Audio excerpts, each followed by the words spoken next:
बनाते रहना। श्रद्धा की निर्मलता होती है चारित्र से, व्रत नियम से, और अपने भीतर आने वाली उस गुणवत्ता से, संशय के मिटने से, आकांक्षाओं के घटने से, आत्मा के प्रति हमारे मन में रुचि उत्पन्न होने से। विभिन्न मार्गों में से मैं राग द्वेष का मार्ग नहीं चुनूंगा, मैं तो वीतरागता का मार्ग चुनूंगा। ऐसी दृढ़ता से मैं वीतरागता के मार्ग पर चलने वाले के दोष नहीं देखूंगा। वैसे तो मैं किसी के भी दोष नहीं देखूंगा, क्योंकि दोष देखने की आदत अच्छी आदत नहीं है। कोई बुरा है या नहीं है, लेकिन दूसरे को बुरा कहने वाला तो भला आदमी नहीं है, ये तय हो जाता है। दूसरा बुरा है या नहीं है ये तो बाद में तय होगा, लेकिन दूसरे को बुरा कहने वाला भला नहीं हो सकता, ये तय है। हाँ, इसलिए मैं ये सावधानी रखूंगा कि मैं दोष दर्शन की दृष्टि उत्पन्न ना हो मेरे भीतर तो गुण दर्शन की दृष्टि होनी चाहिए।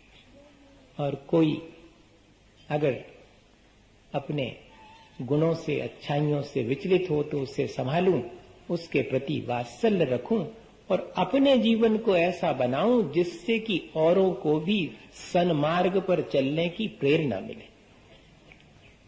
मेरे उठने, बैठने, बोलने, व्यवहार करने में, सब में मैं इस तरह से उस धर्म को प्रकट करूं, उस मार्ग की प्रशंसा अपने आप लोग करने लगे। आचार्य भगवंतों के चरणों में बैठे तो क्या कहते हैं आचार्य कुंद कुंद महाराज समझाते हुए कि विज्जा रय मारूड़ो मनोरह पहेसु हनदि जो चेदा सो जिननान पहाबी सम्मा दिट्ठी मुने दब।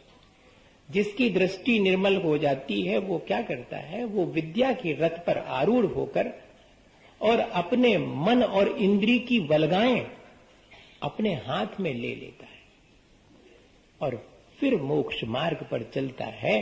वास्तव में तो वही धर्म की महिमा को जानने वाला है और प्रकट करने वाला है। हमें ऐसी धर्म की महिमा अपने भीतर और बाहर अपने जीवन से प्रकट करनी चाहिए। इसी का नाम प्रभावना है। आत्मविद्या, विद्या दो तरह की होती है। आत्मज्ञान को विद्या कहते और भौतिक ज्ञान को अविद्या कहते। इसलिए विद्या शब्द के मायने हैं आत्मज्ञान। आत्मज्ञान से संपन्न होकर के कोई अपने इंद्रिय और मन की बलगाओं को अपने हाथ में ले ले,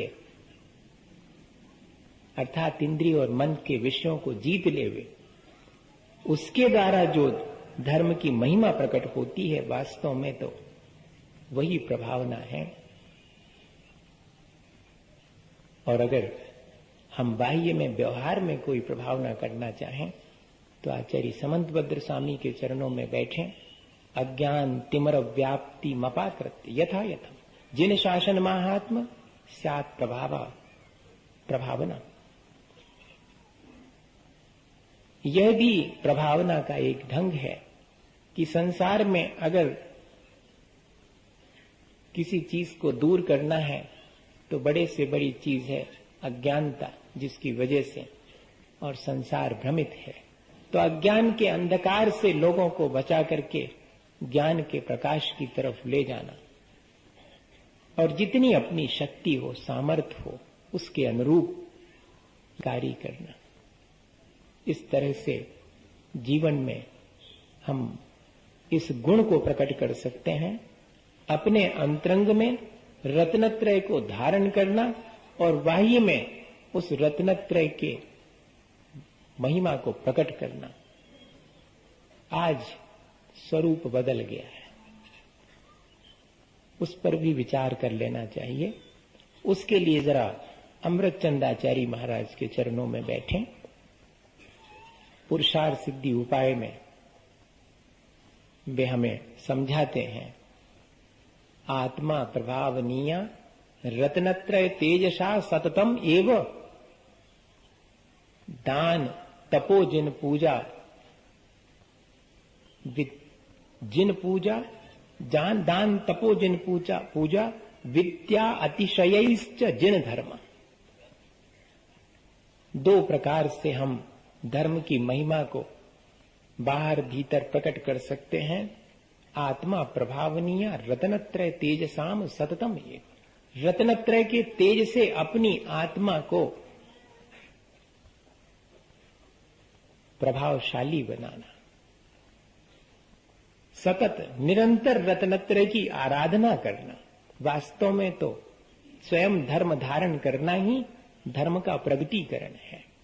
और फिर बाह्य में दान तपो जिन पूजा विद्यातीत सयेश, इन चार चीजों के द्वारा, दान के द्वारा, तप के द्वारा, महापूजा के द्वारा और ज्ञान के अतिशय के द्वारा, इनके द्वारा भी हम जीवों को धर्म के मार्ग पर लगाने के लिए प्रेरित कर सकते हैं।